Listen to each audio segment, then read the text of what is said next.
Who wouldn't want to see Russell Crowe fight demons day and night? Not just Russell Crowe, but Danny, boy. I'll be in the background with the tools. Yeah, let's go, man. I'm up for it. Hi, my name is Daniel Zovatto, and this is When Zay Zay Met, and Zay Zay met me today.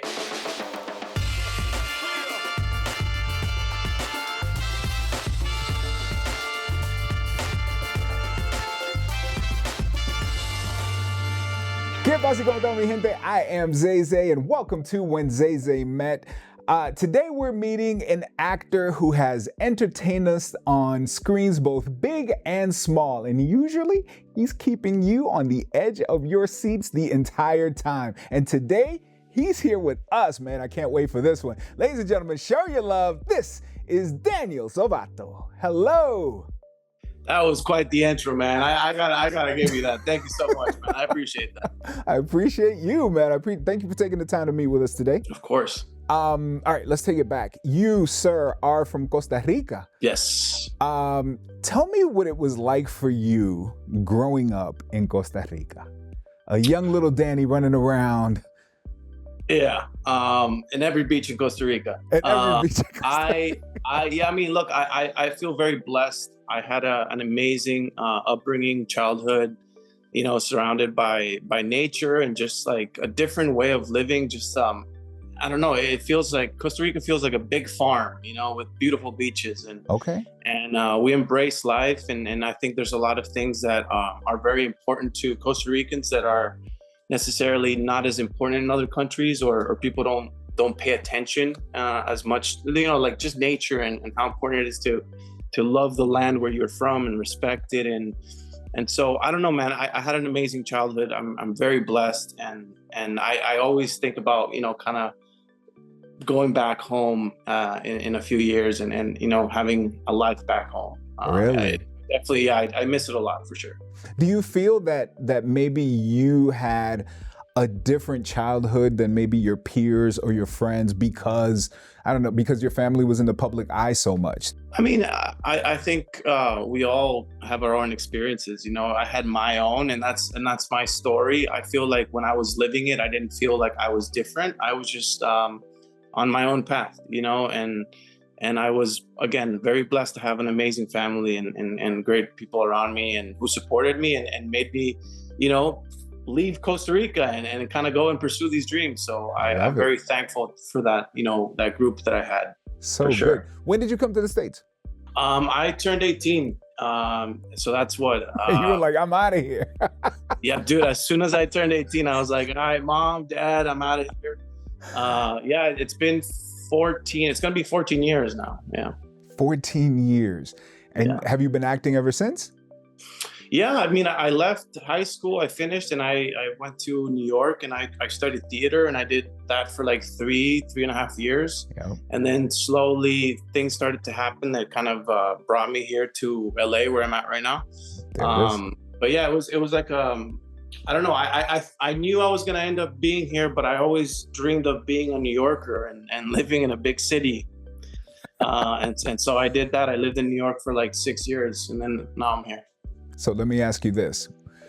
Do you remember that moment when you realized that acting, that entertaining was your passion?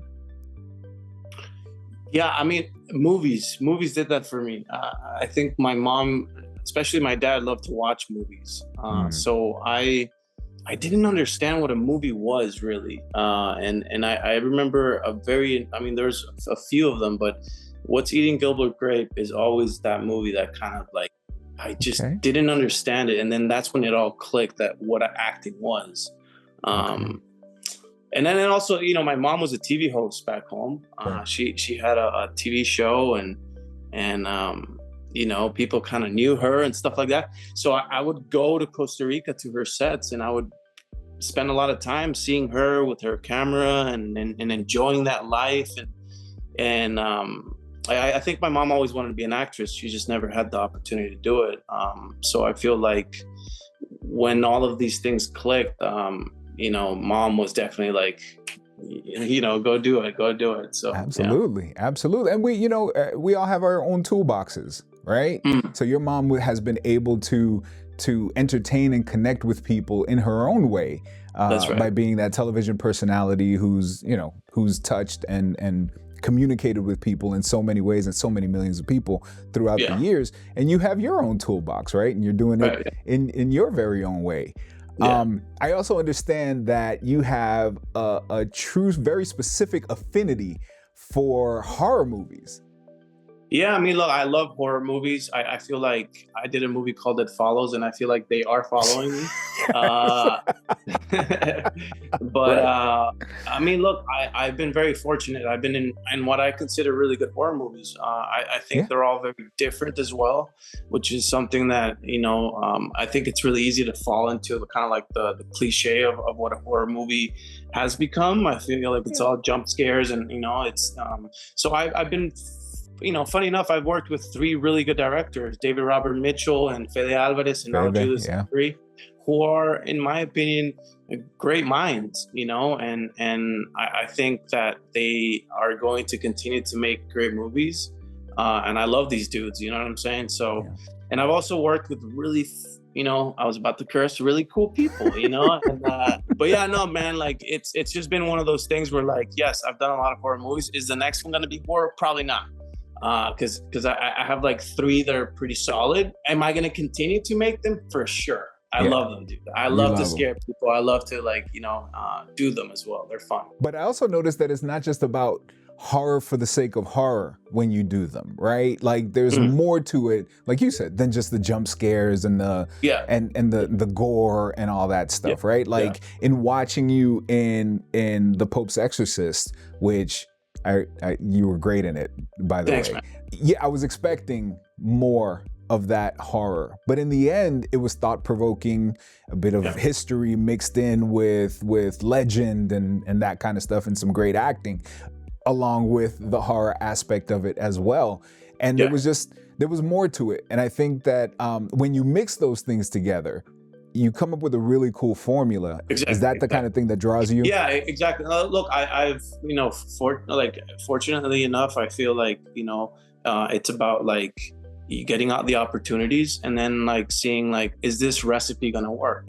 And the recipe is the actors involved, the DP, the director, the producers, the story, the characters. It's like there's a lot out there. And it's okay. I want to commit to this because I believe that it's going to work. It's a good recipe. We're going to want to eat the recipe. You know what I mean? We're going to want to eat the food. Right.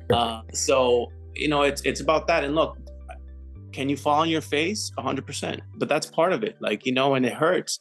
It sucks when you do something that you put all your life and attention to for so many months and then it doesn't work, and that sucks. But like, look, that's what it is. And I feel like a lot of athletes go through the same thing. Sometimes you don't make the final, sometimes you don't get the championship. Like, it's all about keeping your mentality and being like, all right, I'm gonna give it my all. Sure. And if it works, it works. And try and choose the right things to go and give it your all. Sure. The Popes Exorcist, it looks like you guys set it up to be the beginning of a franchise. You think it's going there? Look, man, the situation right now with the strike and all that is a little sad, and hopefully it all gets resolved quickly. I think the intention is there. I mean, who wouldn't want to see Russell Crowe fight demons day and night? You know what I mean? I'm up for that. Yeah. I think not just Russell Crowe, but Danny, boy, come on. Yeah, I'll be in the background with the tools. You know what I'm saying? Oh my gosh. Nah, man, it's awesome. It would be great. You guys got another 199 of these things to get. Let's go. Yeah, let's go, man. I'm up for it. The intention is there, so we'll see if it happens. We'll see if it happens for sure. What do you think is the current? I mean, you've been in this game for a little bit now, and I think you're succeeding, man. Estás superando for sure. Gracias. What do you feel is the current state of Latinidad in Hollywood versus what it was when you first came into the game? Well, I feel like it's changing in the sense of Hollywood is changing. They're more worried about telling stories and actually having people that are representing those stories in a real way, you know? So I feel like that is growing, and there's more opportunities, more acceptance. There's not just like, oh, this is what a Latino should look like, which was a lot of what I was dealing with when I started in New York. It was like, well, Danny's Latino, but he doesn't look Latino. And I'm like, what does that even mean, man? Like, please explain to me. What do you want, me to carry plátanos around and like, you know, frijoles in one arm? When I was like young, you know, you're like, I would have my ID and be like, look, man, like I'm actually Latino, you know, it was funny. Gosh. But yeah, I feel like it's changing. I just think, how do I word this? I feel like Latinos don't complain too much in general. We're very kind of like, we'll work, and if we have a roof over our heads, we're like, all right, we're good, you know, we're taken care of. I think there should be more exploration in Latin stories, not just in, you know, and I love a good drug story, and I love a good, you know, I love that, but there's more to us, you know, and I would want to see that, and that's what I'm gonna fight for, you know. Yeah.